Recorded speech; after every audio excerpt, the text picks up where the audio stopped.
अब मैं उस शख्सियत को दावत दे रहा हूं जिन्होंने इंशाअल्लाह अब से चंद ही हफ्तों के बाद एक बार फिर वजीर आजम पाकिस्तान का हल्फ उठाना है। नाम बताने की जरूरत नहीं, भरपूर तालियां।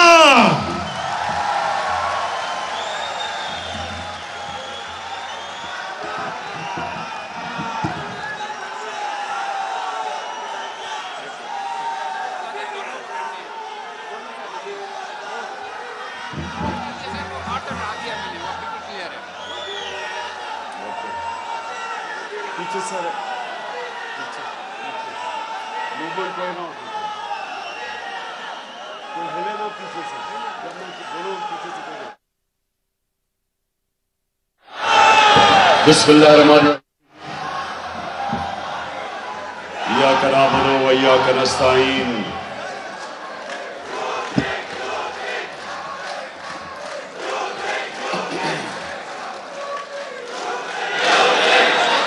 माशाअल्लाह, इस्लामाबाद की तंजीम और ओहदेदार, मैं आज आप सबको मुबारक देता हूं, खराज तहसीन पेश करता हूं कि इतनी मुनज़्ज़म तरीके से आप इतनी देर बैठे रहे जबकि साउंड सिस्टम अभी ठीक नहीं था। अच्छा, इस्लामाबाद थोड़ी खामोशी से, जो मैं आज इतनी ज़बरदस्त अपनी तंजीम के सामने जो मैं आज पैगाम देना चाहता हूं, पीछे उधर चुप। देखें, आज़ादी दुनिया की तारीख में कभी कोई प्लेट में रख के नहीं देता। आजादी के लिए कुर्बानियां देनी पड़ती है, जदोजहद करनी पड़ती है, जिहाद करनी पड़ती है। जो लोग इस मुल्क के ऊपर कब्जा करके बैठे हुए हैं, वो इस निजाम से भरपूर फायदा उठा रहे हैं। जो लोग अरबों खरबोपति बन चुके हैं इस निजाम के ऊपर कब्जा करके, वो कभी आराम से हमें आजादी नहीं देंगे। ये जो आपकी हकीकी आजादी की तहरीक है, ये दरअसल तहरीक के पाकिस्तान के बाद जब हमारे बड़ों ने जदोजहद करके पाकिस्तान बनाया, ये उसके बाद सबसे बड़ी तहरीक है कि इस मुल्क को हकीकी तौर पे आजाद किया जाए। हकीकी आजादी क्या है? हकीकी आजादी सबसे पहले आपको समझनी है, क्योंकि देखें, आपने लोगों के अंदर जाना है। लोग आपसे पूछेंगे कि हकीकी आजादी क्या है। हकीकी आजादी सबसे पहले अपने ज़हन में, अपने दिल में और दिमाग में वो कैसे आती है? जब आप ला इलाहा इल्लल्लाह का दावा करते हैं कि मैं अल्लाह तेरे सिवा किसी के सामने नहीं झुकूंगा, दरअसल आप अपनी आजादी का ऐलान करते हैं कि मैं आजाद इंसान हूं। जब आप अल्लाह को मानते हैं और सिर्फ एक खुदा को मानते हैं, आप साथ ये भी अपनी आजादी का दावा करते हैं। मैं इसलिए अपनी कौम को जब से प्राइम मिनिस्टर बना, मदीना की रियासत की समझाने की कोशिश की, रहमतुल लिल आलमीन अथॉरिटी बनाई कि बड़े बड़े स्कॉलर्स हमारे बच्चों को, स्कूल के बच्चों को, यूनिवर्सिटीज डिबेट्स करवाएं, बताएं कि वो मेरे नबी सल्लल्लाहु अलैहि वसल्लम ने क्या किया था मदीना में, कि चंद ही सालों के अंदर जिन लोगों की कोई हैसियत ही नहीं थी, उन्होंने दुनिया की इमामत की। ये इंसानी तारीख का हिस्सा है। कि 10 साल में इंसान तब्दील हुए, 622 से 632। जब मेरे नबी इस दुनिया से गए, 10 सालों के अंदर वो लोग जो 2 सुपर पावर्स के बीच में हैसियत ही नहीं थी उनकी, 10 सालों के अंदर वो तब्दील हुए। वो इनकलाब फिक्री इनकलाब था। जंगों के अंदर तो सिर्फ 1200-1300 सारे लोग 10 साल में मरे थे, दोनों तरफ टोटल लोग 1200-1300 उन जंगों के अंदर मरे थे। लेकिन ज़हनों के अंदर इनकलाब आया था और वो शुरू हुआ था ला इलाहा इल्लल्लाह के दावे से। तो सबसे पहले तो हमने अपने आप को आज़ाद करना है। आप उसी दिन आज़ाद हो जाते हैं जिस दिन ला इलाहा इल्लल्लाह आपके दिल में चला जाए। और ये ना समझें कि सिर्फ वो पत्थर के बुतों को पूजा करना शिर्क है। मेरी नज़र में जब एक इंसान अपने ज़मीर का सौदा करता है, जब अपने आप को ज़मीर को बेचता है, और जो सबसे खौफनाक बुत, खौफ का बुत, जब वो खौफ के बुत के सामने झुक के राय हक से उतरता है, मेरी नज़र में वो शिर्क है। इसका मतलब कि अल्लाह के अलावा आप किसी के सामने झुक रहे हैं। तो मेरे नौजवानों, ये आप याद रखना कि मेरे से बहुत ज्यादा सलाहियतें लोगों में थी, टैलेंट ज्यादा था, लेकिन मेरे में एक चीज थी जो मैं बचपन से, मेरे माँ बाप ने मुझे जो ज़हन में चीज डाली कि तुम खुशकिस्मत हो कि एक आज़ाद मुल्क में पैदा हुए, क्योंकि वो गुलाम हिंदुस्तान में पैदा हुए थे। और वो मेरे ज़हन से कभी बात नहीं गई। और मैंने तब ही फैसला किया कि इंशाअल्लाह जब भी अल्लाह ने मुझे पावर देनी थी, मैंने अपने लोगों को कभी किसी के सामने झुकने नहीं देना था। मैंने अपनी कौम को आज़ाद करना था।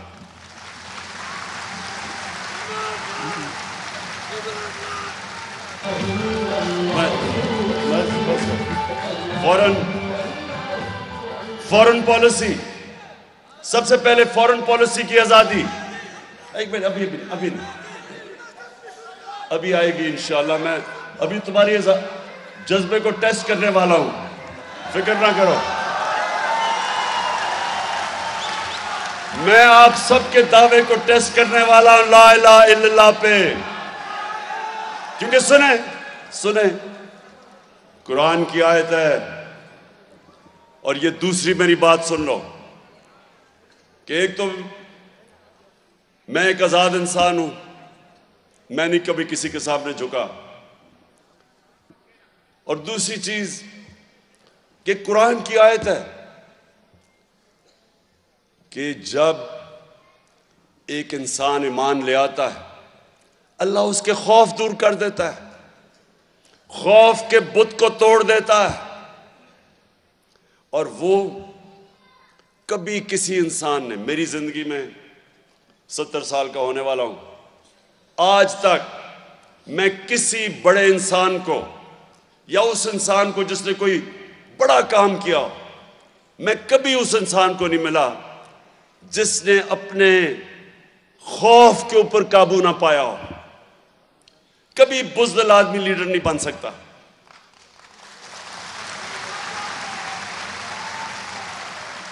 कभी 20 साल मैंने इंटरनेशनल क्रिकेट खेली, कभी एक बुज़दिल बैट्समैन, बड़ा बैट्समैन नहीं बना।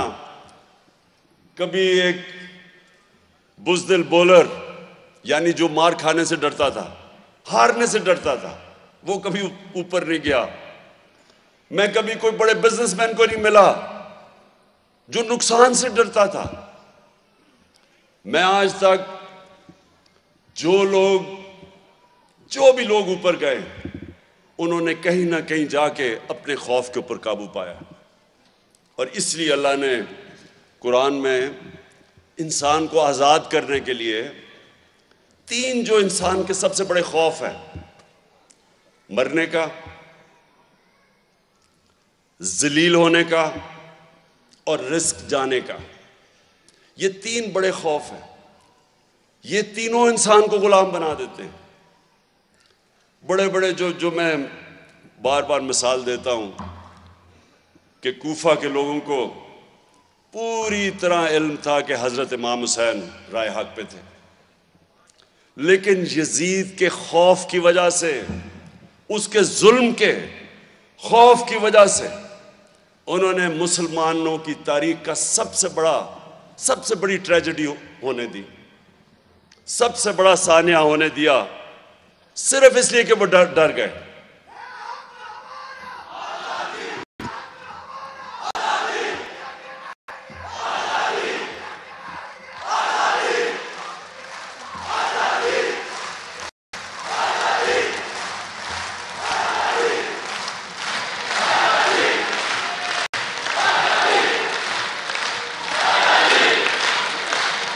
जी सो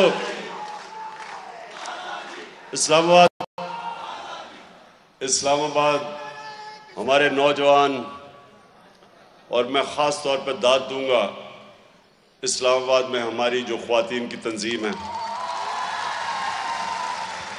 मुझे ख़ास तौर पे जब वो हमारा धरना था 126 दिन का, तो बड़े बड़े मुश्किल वक्त आए। 126 दिन में बड़ी ऊंच नीच मैंने देखी, क्योंकि मैं तो 126 दिन वहां था, तो मैंने तो एक एक अपने तब के अपने टाइगर्स और अपनी टाइग्रेसेस को मैंने देखा। तो मुझे एक मिनट अभी नहीं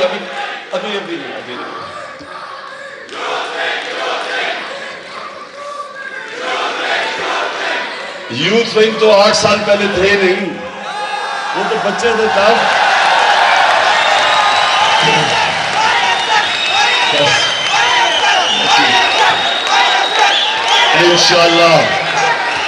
इंशाल्लाह यूथ विंग को भी और आईएसएफ को भी पूरी तरह आजमाऊंगा मैं इंशाल्लाह। अच्छा सुने, जो दूसरी, एक तो ज़हनी आज़ादी, वो मेरे नबी सल्लल्लाहु अलैहि वसल्लम ने उनके रास्ते पे चल के इंसान ज़हनी तौर पे आज़ाद हो जाता है। दूसरी फॉरेन पॉलिसी की आज़ादी, कि मैं वो पाकिस्तान देखना चाहता हूं, वो कभी किसी दूसरे मुल्क के सामने घुटने ना टेके, कभी अपने लोगों को कुर्बान ना करे किसी और मुल्क की ख्वाहिशों के ऊपर और हुक्म के ऊपर। जो वॉर ऑन टेरर थी, 80,000 हमारे पाकिस्तानी कुर्बान किए गए, क्योंकि हमारा हुक्मरान किसी और की जंग के अंदर शामिल हुआ और उनके सामने घुटने टेक गया। 80,000 हमारे पाकिस्तानी शहीद हुए और मुल्क अलहदा तबाह हुआ, कबायली इलाका अलहदा तबाह हुआ, 400 ड्रोन अटैक हुए। अभी एक फिल्म भी आ रही है, एक आदमी जिसकी घर वाले ड्रोन अटैक में मारे गए थे, उसने एक पूरी तफसील में बताया कि वो किस तरह का जुल्म उन लोगों के ऊपर होता था। हमारी अपनी हुकूमत ने इजाजत दी, जिनके लिए जंग लड़ रहे हैं वो हमारे मुल्क के ऊपर ही आके 400 ड्रोन अटैक किया उन्होंने, क्योंकि ये दो पैसे के गुलाम, जिनका पैसा पड़ा हुआ है मुल्क से बाहर, ये शरीफ खानदान और जरदारी खानदान, इन दोनों ने इजाजत दी कि हमारे मुल्क में आके वो जिनकी जंग उनकी लड़ रहे हैं और बमबारी हमारे पे कर रही है, इसकी कोई दुनिया की तारीख में मिसाल नहीं। तो मैं ये कभी अपने मुल्क को, जिस तरह रूस से, एक मिनट ठहर जाए सुने, रूस से अब ये हुकूमत बात कर रही है तेल लेने की, गंदम लेने की, तो ये तो सब हम बात कर चुके थे 5 महीने पहले। और आज देखें मुल्क के ऊपर जो महंगाई का समुद्र है, कोई इनको तब जब ये हुकूमत इन्होंने साजिश करके हमारी हुकूमत गिराई, तो इनको कोई शर्म नहीं थी कि हिंदुस्तान 40% कम कीमत पे तेल खरीद रहा था रूस से, और इनको कोई शर्म नहीं आई, क्योंकि डर रहे थे इनके जो आका है, जो इनको लेके आए थे, उनसे इतने खौफजदा थे कि हमारे लोगों को आज महंगाई में, पाकिस्तान की बदतरीन महंगाई है आज, 50 सालों में सबसे ज्यादा महंगाई है पाकिस्तान में, लेकिन इनकी जरूरत नहीं हुई कि हम सस्ता तेल लें, हम सस्ती गंदम लें, क्योंकि इनको डर था। जो लोग इनको लेके आए थे उनसे डरे हुए थे। अच्छा, अब मैं एक मिनट आपकी तैयारी करवा लूं, क्योंकि हम अब जरा सुने मेरी, हम अब आ रहे हैं हमारी हकीकी आजादी की तहरीक क्या अब उस मरहले पे। बस बस बस बस अकल, एक मिनट, बस बस।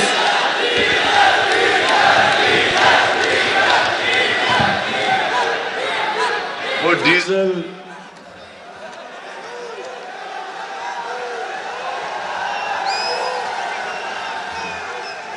और वो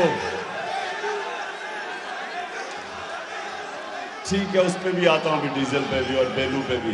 बेलू है ना, बेलू बेलू मेनू मेनू मेनू, हाँ मेनू। अच्छा, एक मिनट सुन तो लो, क्योंकि अभी आपका इम्तिहान का वक्त है। राना सनाउल्लाह ने कोई धमकी दी है। राना सनाउल्लाह, मेरा वादा है कि तुम छुप नहीं सकोगे इस्लामाबाद में। 25 मई को तो हमारी तैयारी नहीं थी। एक पूरा मैंने एहतजाज में हम जा रहे थे और तुमने हमारे पे जुल्म किया, और जो हमारी ख्वातीन के ऊपर, बच्चों पे, फैमिलीज पे जो तुमने शेलिंग की, हमारी तो तैयारी नहीं थी तब, क्योंकि हमने डीजल ने 2 धरने दिए, कांपे टांगने वाली बिलावल ने उसे 1 धरना दिया। हमने तो कभी किसी को नहीं रोका, हमने तो किसी का रास्ता नहीं रोका। तो हम तब तो तैयार नहीं थे। अब सनाउल्लाह और तुम्हारा जो शहबाज शरीफ, वो वैसे ही डरा रहता सारा वक्त। आपको फिक्र करनी चाहिए कि अब तैयारी से इंशाल्लाह हम आएंगे। जब भी हम करेंगे, और वो फैसला मैं करूंगा जब मैं समझूंगा कि मेरी तंजीमें बिल्कुल तैयार हैं। उसके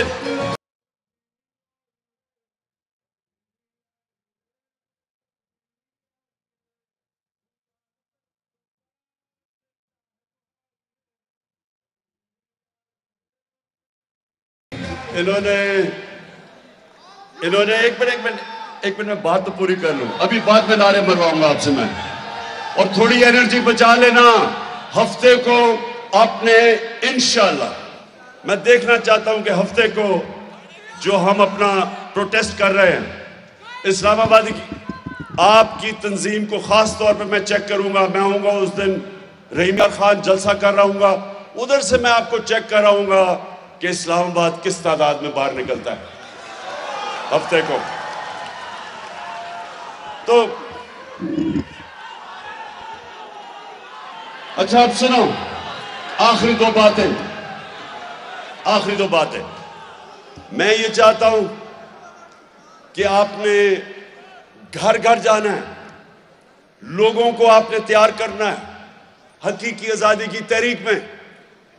हमने एक पैम्फलेट बनाई है जो अली अवान और खुरम इंशाल्लाह आप में बांट देंगे, जो लोगों को बताएंगे कि हकीकी आजादी की तहरीक है क्या, क्यों आपने अपने आप को आजाद करना है, क्यों वो लोग जो बड़े बड़े करप्शन केसेस में मुलव्वस थे वो अपने आप को माफ करवा रहे हैं, खुद ही कानून बना के खुद ही अपने आप को करप्शन केसेस से निकाल रहे हैं अरबों रुपए के। और वो इस इंपोर्टेड हुकूमत में आके पैसा बना रहे हैं करप्शन केसेस माफ करके, और लोगों को महंगाई के समुंदर में डूबते जा रहे हैं लोग। 45% महंगाई, जिसको सेंसिटिव SPI कहते हैं, ये 50 साल के बाद इतनी महंगाई है और महंगाई बढ़ती जा रही है। रुपया गिरता, जिस तरह रुपया गिरता जाएगा महंगाई बढ़ती जाएगी। बिजली के बिल लोगों के ऊपर जिस तरह बिजली का बॉम्ब गिरा लोगों पे, तो IMF तो कह रहा है भी मजीद और बिजली महंगी होगी।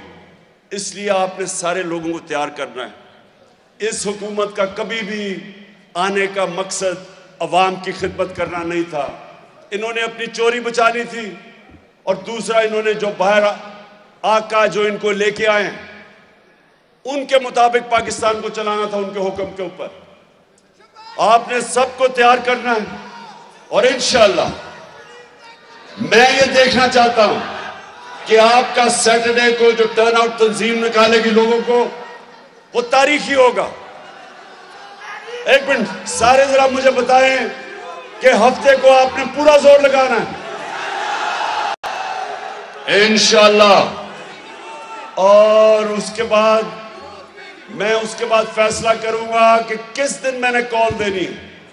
वो कॉल सिर्फ मुझे पता कब देनी है, और सिर्फ मैं फैसला तब करूंगा जब मैं समझूंगा कि मेरे टाइगर और टाइगरेसेस तैयार हैं आजादी के लिए पाकिस्तान में।